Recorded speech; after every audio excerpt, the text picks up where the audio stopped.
the Taliban soldier returns, and he has with him a woman wearing a burqa. She comes up behind me and turns me round very briskly and starts to frisk me. And I thought, oh, they're not going to kill me. Well, not just yet. Anyway, they're trying to find out if I'm carrying any weapons. And isn't it strange that he's gone off to get a woman? You know, why wouldn't he just search me himself? Obviously showing more courtesy than British police. And so all the fear that I had felt and the terror just melted away with relief. And then I became very angry. Those men had made me feel as though I was going to die. So I pulled away from the Afghan woman and I swung round at these wretched men. And I was wearing, I want you to picture the scene, my burqa had gone, but I was wearing a shalwar kameez, the trousers and an orange dress down to the knees. And I swung round at these men, very angry, and I said, I am not carrying any weapons. And to emphasize this, I picked up the hem of my dress and said, look. Well, there was a collective sharp intake of breath. And then they all turned round and ran as though the devil was snapping at their heels. I don't know if any of you have seen the Carry On film where the Scottish regiment lift up their kilts at the natives and they run off, but it was the same effect.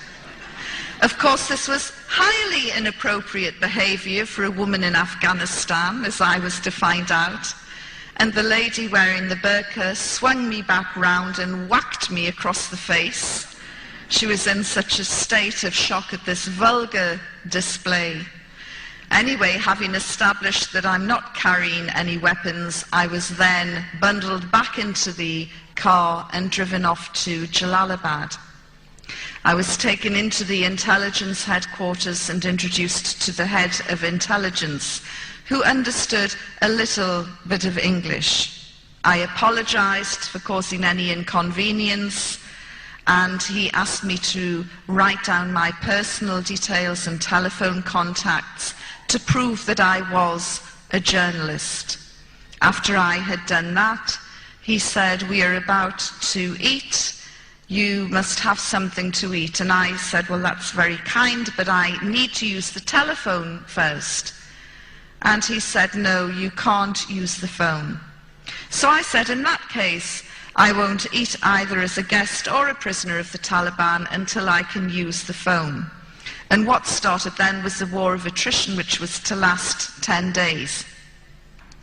Now you would think that the most evil, brutal regime in the world couldn't care less if one of their prisoners had gone on hunger strike.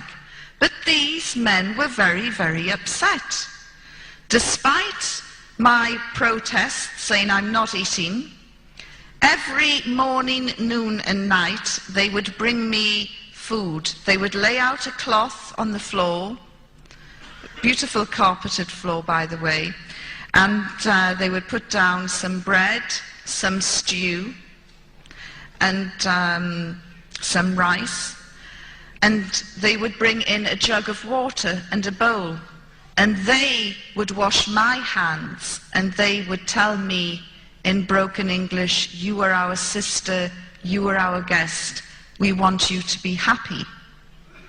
And I thought, what sort of evil, brutal regime is this? Don't they understand the job description? And I'm thinking, you know, this is just a trick. They're trying to soften me up. And then the really bad guys will come in with the electrodes. In fact, isn't it strange?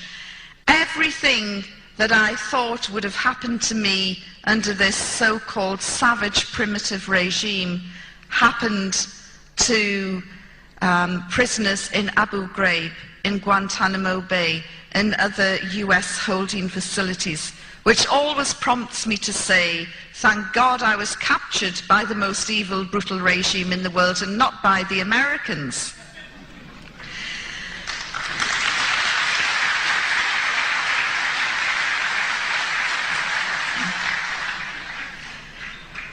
By the third day, they called the doctor. Not that I was feeling unwell at all, but they called the doctor, and he came, a little man who'd trained in Germany, and he looked in my eyes, my ear, took my pulse, looked in my mouth, and I thought, they do this, don't they, on death row in Texas just before they're going to execute somebody. They like to make sure that they're fit and healthy.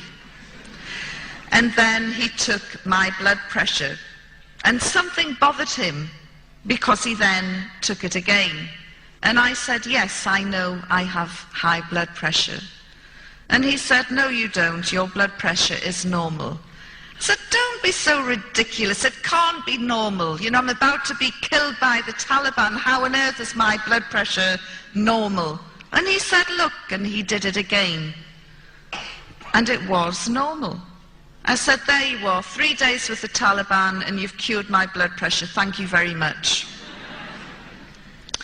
On the 5th day, there was a little guy called Hamid, the doctor's son actually, who acted as the translator, and he came running into my room very, very excited.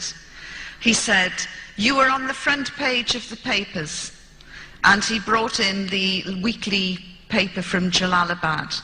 And although photographs were banned under the Taliban, there were 2 pictures of me from Reuters on the front page with a little story and headlines that took over half the page. The headlines looked longer than the story. And I said, what does the headline say? And he read it out, and he said, it says, the Taliban has cured Yvonne Ridley's blood pressure and she's very happy.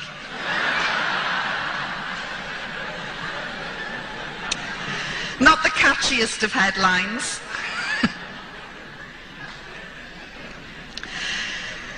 During those 6 days in Jalalabad, a procession of very scary, fierce-looking men came into the room and through Hamid asked me questions, and the interrogations would go on until maybe 8, 9 o'clock at night. They never, 20 years, I assured them that they would get sick long before I did. And I had decided on quite a risky strategy, really. I had decided to be the prisoner from hell. I had bought into the propaganda, you see, that this was the most evil, brutal regime in the world, and it didn't matter what I said or did, they were going to kill me at the end of the day, when they wanted to. And so I just thought, if I'm nice, they're going to kill me. If I'm nasty, they're going to kill me. Well, I'm just going to go down fighting. And so I was very abusive and aggressive. And the harder I pushed them, the nicer they were. And so I just thought, if I'm nice, they're going to kill me. If I'm nasty, they're going to kill me. Well, I'm just going to go down fighting. And so I was very abusive and aggressive. And the harder I pushed them, the nicer they were. And they would say, why are you angry? You are our guest. You are our sister. Hamid had to translate my words. And one day he said to me, I am terrified of these people, and you should be as well. And it's not nice for me to translate your words. I get scared. On the 6th day, Hamid came to see me, and his face was nearly black with fear. His mouth was so dry he could hardly talk. And he said, you have a very important visitor. And I said, who is it? He said, I can't tell you, but you must be respectful. I said, well, who is it? Is it Mullah Omar? And he said, please, just be respectful. You have to show some respect. This is a very, very important person. So I'm thinking, I wonder who it can be. 10 minutes later, there was a knock on the door. Although I was the prisoner, I had my own key. And so I unlocked the door, opened it. Hamid stood aside, and there in front of me was a man who made my blood run cold.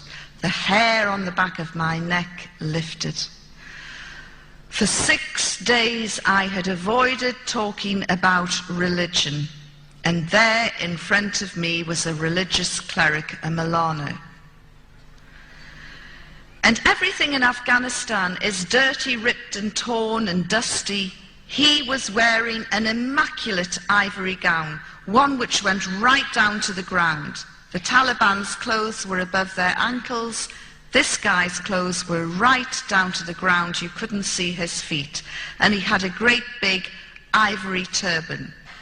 A very modest beard by Afghan standards. Very light brown, modest beard.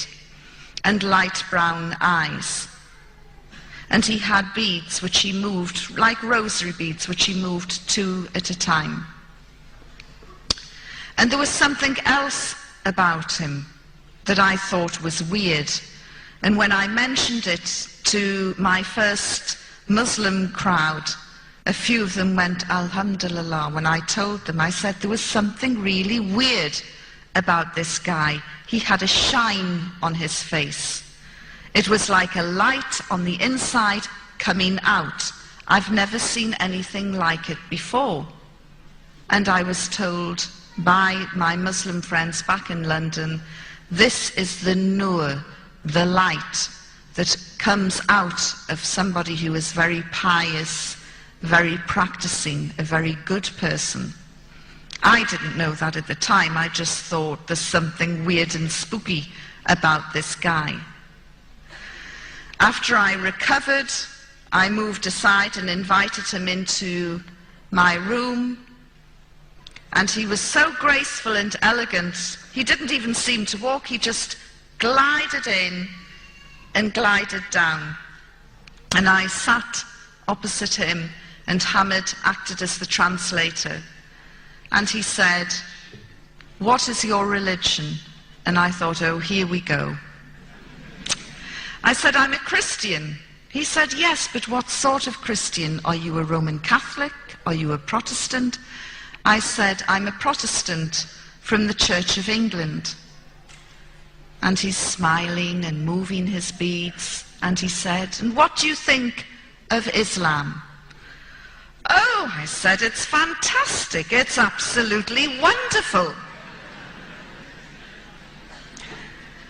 Of course, I knew nothing about Islam, very little, and the little that I knew was totally wrong as it turned out. And I went off in praise for 2 minutes of this faith that I knew so little about. And he smiled and he moved his beads. And then when I finally stopped running out of adjectives, he said, "Islam is a beautiful religion." I couldn't agree more. And then again, I ran off in praise of Islam. And he smiled as he listened, and Hamid translated. And I said, "Do you know, the people around here are so passionate about their faith that they pray 5 times a day." I know because I've watched and counted it. And he looked. He must have thought, "You stupid woman." But I didn't realize that Muslims are expected to pray 5 times a day. So he moved his beads. And then he said, "So, you would like to convert?" And I thought, he's led me into a blind alley here. If I say, "Yes, I'll convert," he'll accuse me of being fickle and insincere, and he'll say, "Take her away and have her stoned." If I say, "No, I'm not interested," he'll say, "How dare you insult Islam? Take her away and have her stoned." So I'm trying to come up with the right answer. And then in the end I said, "Look, I can't make such a life-changing decision while I'm in prison, but if you let me go, I promise I will read the Quran and I will study Islam." And he smiled and he didn't say anything more, and he rose up and he glided out. Hamid went scuttling after him, and he returned a few minutes later and he said, You're going home on a red crescent plane." Well, I punched the air and congratulated myself for having